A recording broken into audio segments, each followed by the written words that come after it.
Now apparently Samsung came out with the Galaxy A9 Pro in order to challenge the Huawei's Mate 8 head-to-head. Now the specs and build of both the Samsung Galaxy A9 Pro and Huawei Mate 8 Premium is pretty similar, and even the price point is of more or less the same range. Alicia from KL Gadget TV here, and today let's pit these two similar devices against each other side by side.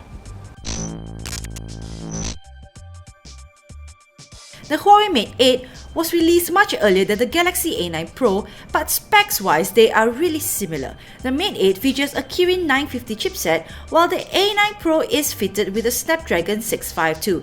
Both devices here offer 4 GB of RAM with the same 1080 by 1920 resolution display. We will talk about the differences in display in a bit.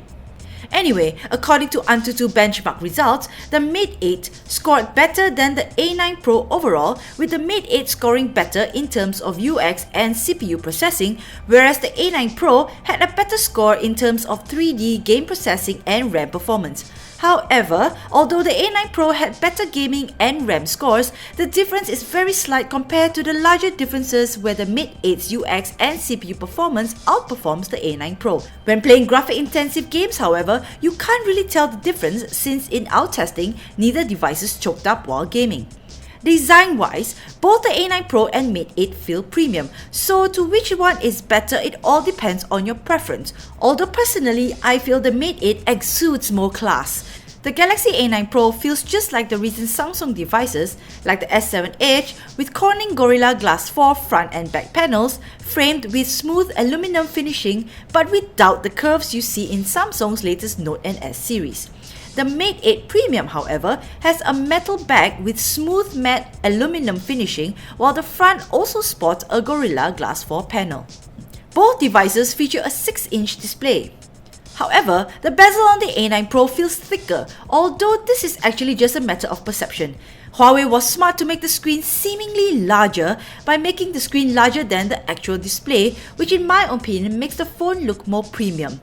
Basically, if you were to compare both devices, the screen-to-body ratio on the Mate 8 feels better than the A9 Pro. Now the A9 Pro is fitted with the Super AMOLED display, while the Mate 8 has an IPS Neo LCD display. Again, it depends on whether you like your display with super bright contrast like the A9 Pro or more natural like the Mate 8. However, in the outdoors of our hot and sunny Malaysia, the A9 Pro display is easier to see than the Mate 8 even at max brightness. Now, although the size of the display is the same, the A9 Pro is larger and quite obviously heavier than the Mate 8 at 4.6mm taller and 25 gram heavier. Being both phablets, don't bother about one-handed usage. If you try that, your phone might just end up crashing on the floor, especially since they are both rather hefty. When you're choosing a device, the whole user experience also plays a large part of your purchasing decision. The Galaxy A9 Pro features the Samsung TouchWiz, while the Mate 8 Premium features the Emotion UI. Both UIs offer totally different experiences, but comparing side by side, Samsung's TouchWiz has more bloatware. The only thing I like about TouchWiz compared to EMUI is the app drawer, since I tend to prefer a clutter-free desktop. However, I still don't like the fact that I can't delete all these compulsory apps that come with the phone even though I have totally no use for it. By the way, for those who have asked me during the unboxing of the A9 Pro, no, the A9 Pro does not have the LED notification, which for the life of me, I can't understand why Samsung decided to remove something so useful which probably won't even cost that much. Now, the most important thing everyone will want to know is the camera performance. Specs-wise, both the A9 Pro and Mate 8 have almost identical hardware, with 16-megapixel camera on the rear with 8-megapixel camera on the front. However, the aperture for both devices differ. The A9 Pro offers f1.9 aperture on the rear and f1.9 on the front camera, while the Mate 8 sports f2.0 aperture on the rear and f2.4 on the front camera. So technically, the photos that were taken in low light conditions should look better on the A9 Pro than the Mate 8, whether on the front or the rear camera. Now, we tested both devices in these conditions and realized that indeed, the A9 Pro is better in low light conditions. Not because the photos are brighter, even focusing is faster and you can take close-up shots much better with the rear and front camera. Now, photos taken on the Mate 8 is slightly wider than the A9 Pro, but it is not very noticeable. Both devices don't take wide selfies very well though, but if you're a fan of selfies, you would probably prefer the beautify effects of the Mate 8 better than the A9 Pro and that little selfie window on the Mate 8 to ensure you are looking at the camera and not cocked-eyed.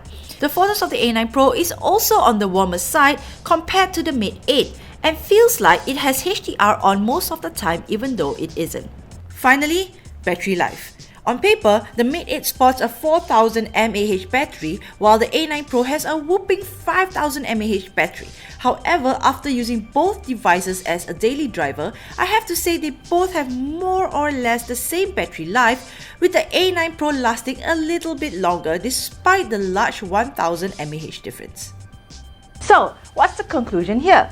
Well, when it comes to performance and design, the Huawei Mate 8 is better in terms of multitasking and it looks much more premium than the slightly dated A9 Pro design. However, the A9 Pro wins hands down when it comes to its camera performance and its better battery life. Now, as for the price factor, the Huawei Mate 8 Premium is going for 2,399 ringgit, while the Samsung Galaxy A9 Pro is priced as 1,999 ringgit. So, which is more important to you? What is your deal breaker? Would you pay that extra 400 ringgit for a better looking phone? Hey guys, thanks for watching our video again, and we hope you enjoyed this comparison that we did. Anyway, don't forget to like our video, give us a thumbs up, subscribe to our channel over here, and follow us on social media over here.